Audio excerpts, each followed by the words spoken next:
Action cures so many spiritual woes. When I find myself going into a state of feeling sad or feeling down, and I don't act, I tend to ruminate, and it tends to kind of boil and bubble and stew, and increases in power over my psyche, my spirit.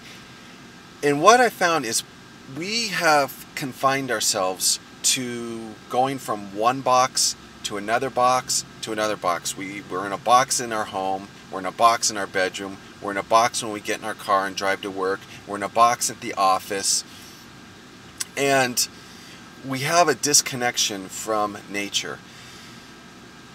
And we don't realize that that contributes to our sense of well-being, that this sense of confinement. It's like a subconscious prison that we are in, versus when we get out and commune with nature, or walk, or interact socially with other people, or help other people.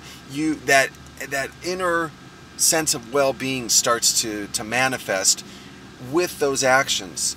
And so much of our electronic stimulation, internet, spending hours on the internet, spending hours watching TV, or video games, or just that electronic stimulation, our being wasn't designed to feed off that. So it starts like a battery, it starts depleting our energy level and our sense of happiness. And so what people do is they don't know what's going on. Why do I not feel good? Why do I feel kind of depressed or down? It's because you have shut off the outside world, and there's a disconnection, and your batteries aren't being recharged. So what works wonders for me is, okay, you know what?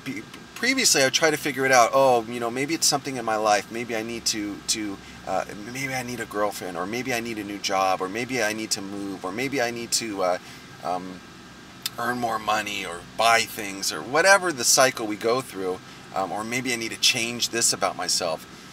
And we tend to internalize and then just kind of stew and ruminate with thought and the ego, and we get bombarded, and then we end up feeling worse. What is an instant benefit is one, volunteering, getting out there and helping other people. You just immediately feel an electric charge of connecting socially with other people and helping other people and practicing compassion. And the second thing is things like walking. I've just really become a huge fan of getting outside and walking, or hiking, or getting in nature. There's something about that activity, that motion, and that being outdoors and seeing the trees and maybe talking to other people along the way, or going to a park, that takes that dark cloud. The dark cloud just kind of passes right through that. I could spend hours going to a therapist, or self-reflection, or ruminating, that just getting out and that exercise and that walking cures so many woes. And the other thing is, we love to complain. We love to complain about our life situation. We love to gossip and complain about other people. And action cures that too. Instead of complaining, when we say, okay, what is the solution? What is it I'm complaining about? And we want to play a victim that oftentimes justifies our unhappiness. And that's just human nature. So when we kind of strip that away and peel away like an onion and say, what is at the root cause, and how can I act? So if I'm unhappy about a relationship, or I'm unhappy with family, or I'm unhappy with friends, action and honesty is oftentimes a very effective tool of communication, which frees us up from this kind of gloominess. Or taking a short 2-day road trip, or getting outside and reading a book, or going to a coffee shop, or going to the beach if you have the beach near you. Just getting outside really, really works wonders. So I think that the point I'm trying to make is, instead of I'm not feeling well, I need to go see a guru, or I need to read more books, or I need to do this about myself. Let's just try action.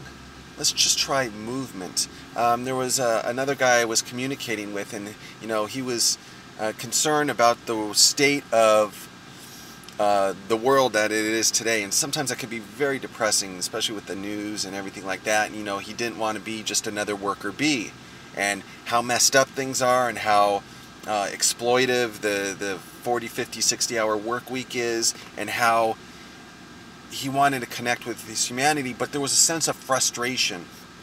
And I've been there. I've been there, and I've kind of wallowed in that. And my suggestion was him, there's so many options, and when we start positive things happen to positive people, and when we start looking for options, you know, joining the Peace Corps, becoming a tour guide, teaching English overseas, joining a volunteer program in your local community, doing weekend camping trips.